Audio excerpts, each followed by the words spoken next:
Hey guys, it's Tinker Tailor here today, bringing you another Pokemon build series video. Today we have Seel, who's actually spelled S-E-E-L instead of S-E-A-L, but it is a Seel Pokemon. It's a water type. It looks like a really cute seal. It's got all white blubber, I guess. I was gonna say fur, but is it fur? I don't really know. It's all white. And it's got two little tusks, and it's sticking its tongue out, and it's got a little horn. Each Pokemon in its picture, like the picture never changes. So this one is kind of like its two front paws are out, and its head's on the ground, but its tail's up in the air, and its back flippers are kind of splayed out, like how like a mermaid's tail is, with like the two fins to the side at the bottom. And I thought it'd be really cute to do like a little, what do you call it? Like a little seal aquarium. It's not the word I'm looking for. Aquarium is so not the word I'm looking for. But like a little, like, I think I'm gonna have to look at the what I actually wrote down for this, because I cannot remember. A seal zoo. That's also not what I'm trying to say. But basically a little spot for educational purposes. So like the seals who are here can't be released into the wild, you know, they maybe got like injuries or something like that, or very bad medical issues, so they're just taken care of here. But they do educational things here. Like they don't force the seals to perform. You know, if the seal learns the trick on its own, you know, animals can learn tricks on their own. Animals can teach you the tricks that they know, and that's what's here. I know this is fictional. It's a fictional build, like, but if it's a fictional build, I can make fictional things up in my head, because I really don't like the idea of animals in captivity. Like, it makes me sad. I do understand that some animals wouldn't survive in the wild, and that's like, okay, let's take care of them and give them a good life and whatnot. But yeah, like a seal's not really meant to be kept in a tiny little pool like this. So don't worry, at the end of the day, it's a Pokemon? It's a Pokemon. It can be put into the little Pokeball, and then it's taken to a very, very, like, it's a 64 by 64 lot per Pokemon that size. Like, it's a huge amount of space for each one. And they get to live there, and because you travel by Pokeball, like, it's not stressful. It's actually, that's like, a Pokeball is where they go to rest and relax. So yeah, it's a safe, happy environment. And this is also a little bit of a vet as well, so if they need to come for checkups and whatnot. But yeah, they do a lot of educational things here, so they'll tell you the difference between the seals, where you'll find them, what the behavior is, the expectations of how you should, like, if you're near this type of seal and they're doing this, that means that you are in danger, or that they're scared, or things like that. You know, I don't know, I've seen, for some reason, a lot of social media has been showing me a few seal videos here and there of like there's a guy who goes scuba diving in waters with seals. I believe he might be like a researcher, maybe. And he never touches them because, you know, he's not allowed to. It's in the seals are in conservation waters, I believe. So he's not allowed to touch the seal, but the seals come up to him and just like grab onto him and things like that. And he's very educational with it, and he'll explain, you know, this is this type of seal, and this is what this means, and this is that behavior, and, you know, when seals sleep underwater, they'll let the air out a little bit so they don't float, and they'll wedge themselves in between rocks and things like that, so they don't just, you know, float around when they're trying to have a nap. And it's very educational. I do appreciate that.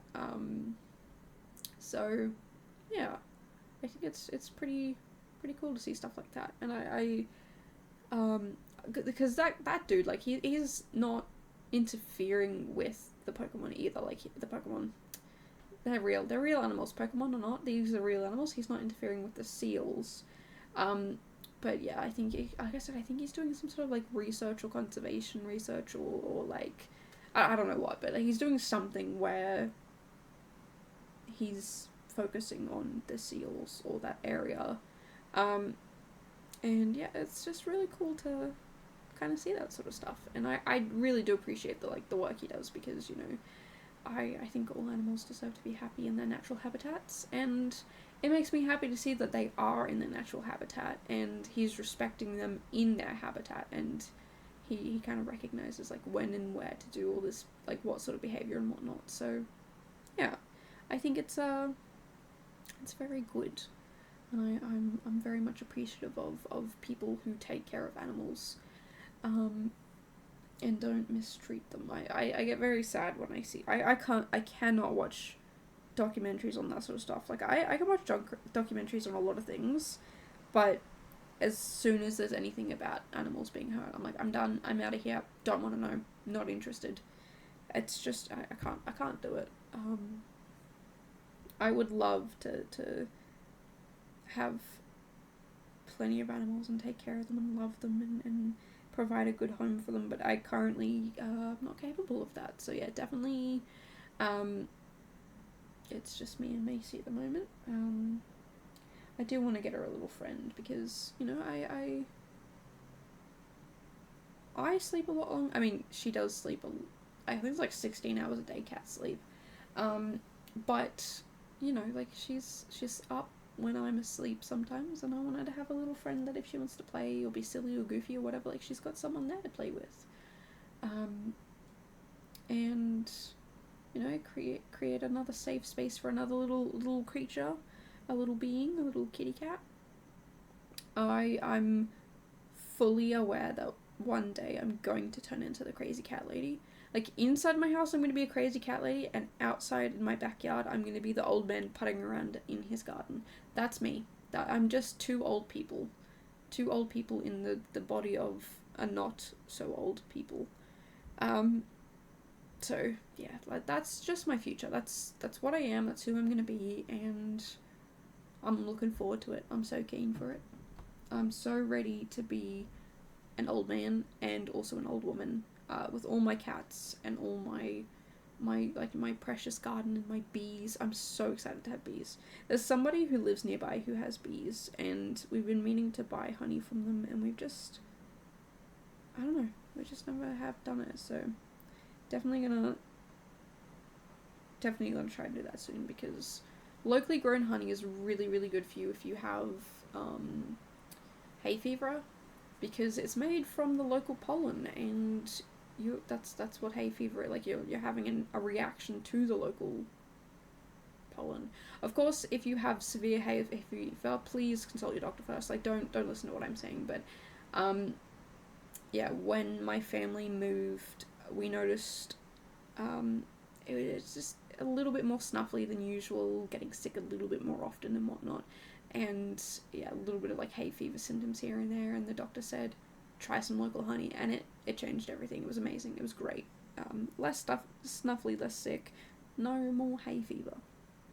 So yeah, but yeah, like I said, if you've got severe hay fever, please don't take that to be like the be all end all. Definitely talk to your medical provider. But I'm just talking about my experiences, my lived experiences, and what I've lived. Plus I love honey. Honey is so good. It's delicious.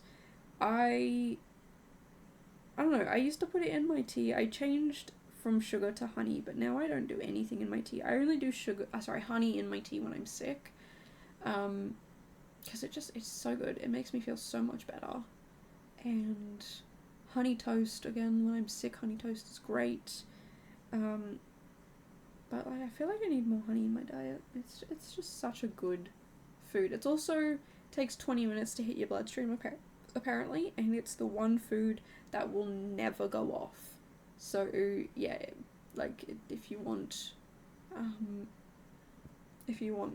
something that's good for you, that's never gonna go, like, it's got natural like that's just the way the bees have made it.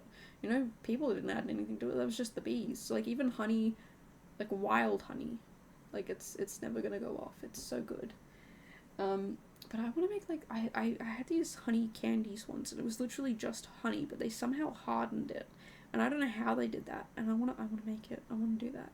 So I really enjoyed that. But anyway, we're getting pretty close to the end of the video here. I'm just adding a few more bits and bobs around. I wanted it to feel a bit more like, I don't know, like it just felt a bit plain and boring and bland, and I wanted to add a few more details here and there to make it look a bit more interesting and fun.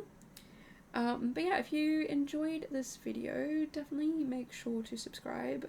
I do come out with a video every single day, just not the last, like 27th onwards in February. So I only do 26 videos in February, because I do the A to Z challenge in February, which is, you know, the English alphabet has 26 letters, so I do 26 videos. And those are also CC builds, but every other build I do is not CC, so if you are interested in CC, definitely go check that. If you're not, don't worry, because it's only 26 builds of the entire year, and the rest of the year is no CC, so yeah, definitely be keen for that. But yeah, until then, I will see you guys in the next one. Bye guys!